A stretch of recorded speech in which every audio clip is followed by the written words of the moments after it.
The new Congress still faces a multitude of tasks. Among the more controversial issues are tax reduction and appropriations for the armed forces.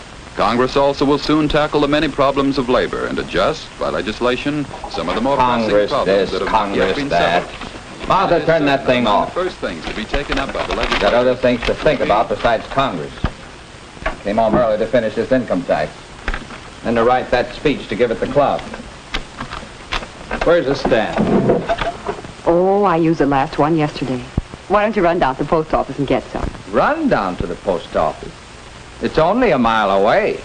You see, Congress can do everything. Everything except build us another post office.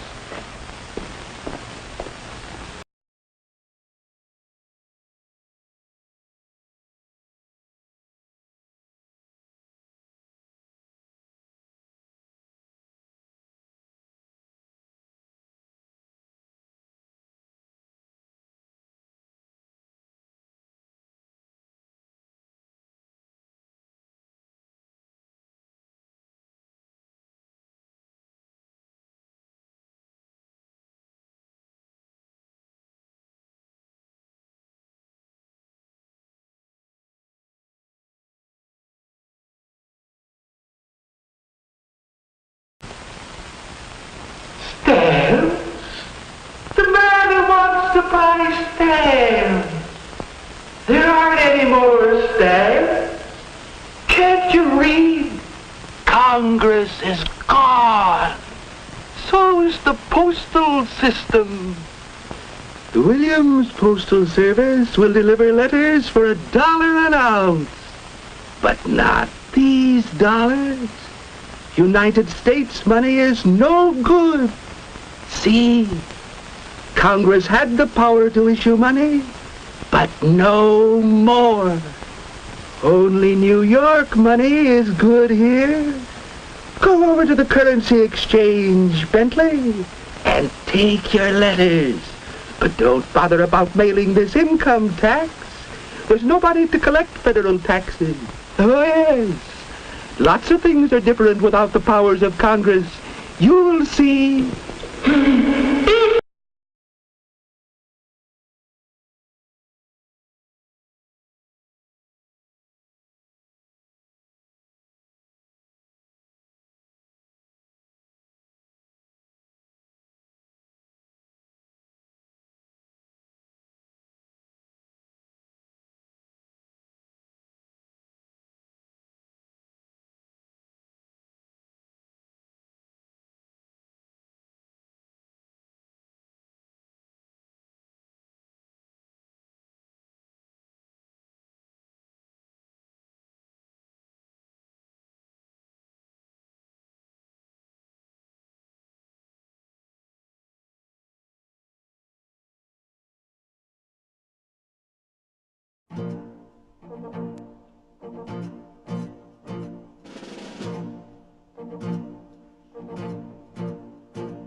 aren't they?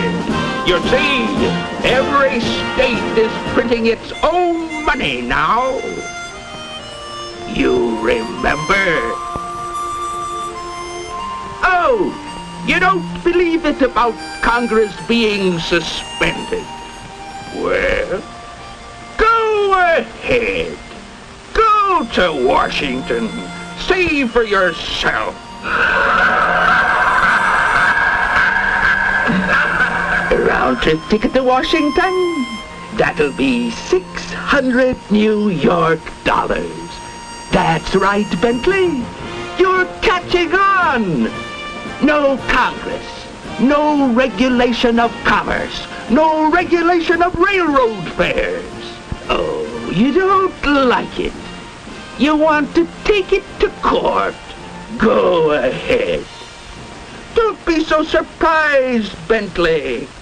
The states have to create their own armies and navies and air forces because there's no Congress to provide for national defense.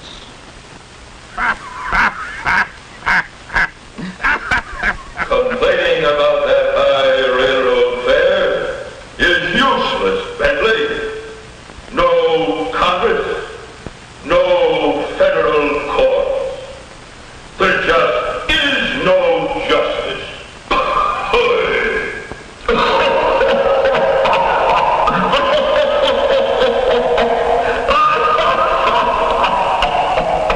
Well, back at the old office, eh, Bentley? Just in time for your check. Oh, yes, it's more than usual. No deduction for savings bonds or income tax or Social Security. With Congress suspended, the whole Social Security system has fallen through. So you'll have to look out for yourself when you lose your job. That's what I said. Lose your job. One of those miscellaneous powers of Congress is the regulation of patents. We have no protection. We're out of business. Charles! Charles! Oh, Charles, we're being put out on the street! The state bank foreclosed on our house. They said the National Housing Act was null and void and our FHA loan was no good. And Charles! Oh, I don't know what'll become of us, Charles! Charles, get up. What? Oh. Oh, come now. Don't tell me that little walk to the post office tired you out. Post office? What post office? I mean, was Congress suspended and... Oh, what a dream. Martha, that's it. What? Now I know what to put in my speech for the club.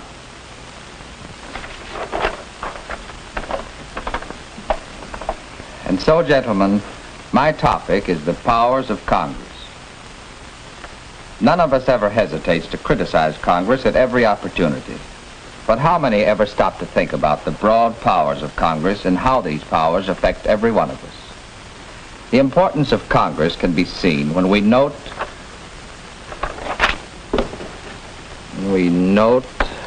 that the framers of the Constitution devoted the very first article to that branch of our government.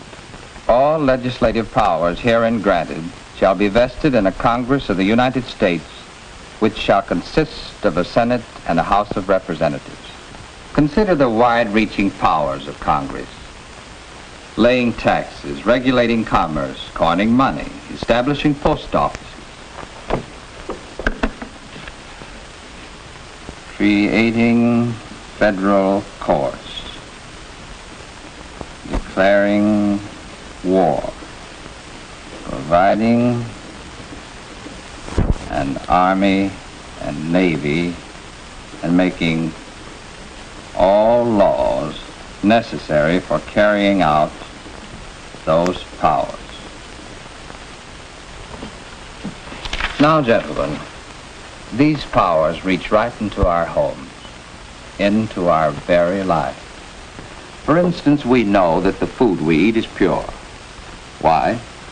Because it's inspected under laws made through the power of Congress to regulate interstate commerce. This same power includes control of railroad fares and freight rates, the commerce of the air, and the traffic of cross-country trucking. Congress even limits the number of hours we work and the minimum salaries we're paid. This is done under its authority to make all laws which shall be necessary and proper for carrying into execution the foregoing powers. These are commonly called the implied powers. First use of these implied powers was the establishment which operates under congressional authorization. Of course, everybody knows that Congress has the power to levy taxes, and we're always ready to complain about taxes. Taxes on perfume and other luxury items, and on gasoline and other things that are not luxuries. But we're not so ready to appreciate what we get from Congress in return. The network of federal highways that span our nation, the great reclamation and power developments, our magnificent national parks and forests, protection of our health, promotion of foreign trade, assistance given farmers through such things as crop insurance and scientific information, and assistance given homeowners through agencies like the Federal Housing Administration. And remember, gentlemen, those are only a few illustrations of how the powers of Congress affect each one of us. So your personal welfare, as well as the welfare of your country, depends upon your active interest in electing to Congress men and women of such.